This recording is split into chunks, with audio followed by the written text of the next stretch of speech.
नमस्कार प्रिय दर्शकों, आप सभी का स्वागत है आपकी अपने आध्यात्मिक चैनल सनातन भक्ति दर्शन में। मित्रों, आज हम प्रस्तुत कर रहे हैं एक अत्यंत पावन और हृदयस्पर्शी कथा, भगवान शिव और माता सती की अमर प्रेम गाथा तथा दक्ष यज्ञ का गूढ़ रहस्य।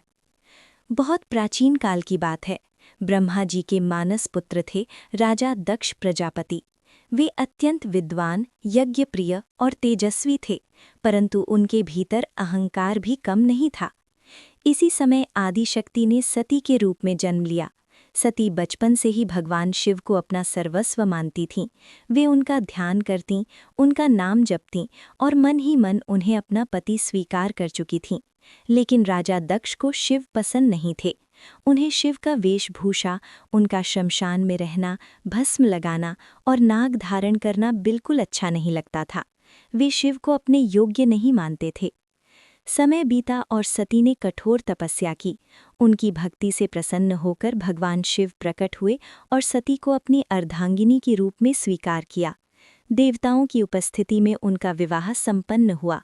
ये विवाह केवल दो शरीरों का नहीं, बल्कि शिव और शक्ति के दिव्य मिलन का प्रतीक था। विवाह के बाद सती कैलाश पर्वत पर शिव के साथ रहने लगीं। उनका जीवन अत्यंत शांत और आनंदमय था, परंतु राजा दक्ष के मन में शिव के प्रति द्वेष बढ़ता ही जा रहा था। एक बार राजा दक्ष ने एक विशाल यज्ञ का आयोजन किया। सभी देवताओं, ऋषियों और राजाओं को निमंत्रण भेजा गया, परंतु शिव और सती को जानबूझकर आमंत्रित नहीं किया गया। जब सती को यज्ञ का समाचार मिला तो उन्होंने शिव से वहां जाने की अनुमति मांगी।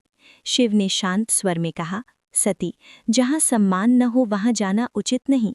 परंतु पुत्री का हृदय पिता के घर जाने को व्याकुल था। सती ने सोचा, क्या पिता के घर बिना निमंत्रण नहीं जा सकती? अंततः शिव ने उन्हें अनुमति दी, पर स्वयं नहीं गए।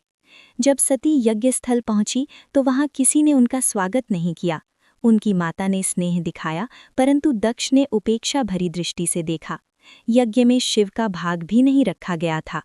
सभा के मध्य दक्ष ने शिव के विषय में कटु वचन कहे। उन्होंने शिव का अपमान किया और उन्हें अयोग्य ठहराया। सती का हृदय छलनी हो गया। वे अपने पति का अपमान सहन नहीं कर सकीं। उन्होंने क्रोध और वेदना में कहा, जिस शरीर को मैंने शिव से प्रेम किया है, वह शरीर अब मेरे लिए व्यर्थ है, यदि वह मेरे स्वामी का अपमान सुनता रहे। यह कहकर सती ने यज्ञ की अग्नि में स्वयं को समर्पित कर दिया। पूरा यज्ञ स्थल स्तब्ध रह गया। जब ये समाचार कैलाश पहुंचा तो भगवान शिव का हृदय शोक और क्रोध से भर उठा। उन्होंने अपने केश से एक जटा तोड़ी और उसे पृथ्वी पर पटक दिया। उसी से उत्पन्न हुए वीरभद्र और भद्रकाली।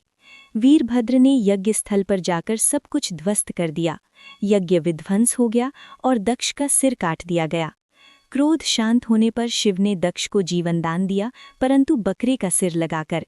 ये अहंकार के दंड का प्रतीक था। फिर शिव सती के शरीर को लेकर तांडव करने लगे।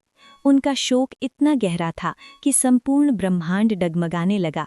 सृष्टि के संतुलन के लिए विष्णु भगवान ने अपने सुदर्शन चक्र से सती के शरीर को खंडित किया।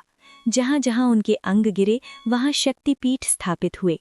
ये प्रेम की ऐसी कथा है जिसमें समर्पण भी है, त्याग भी है और सत्य का संदेश भी। हर हर महादेव। ओम नमः शिवाय।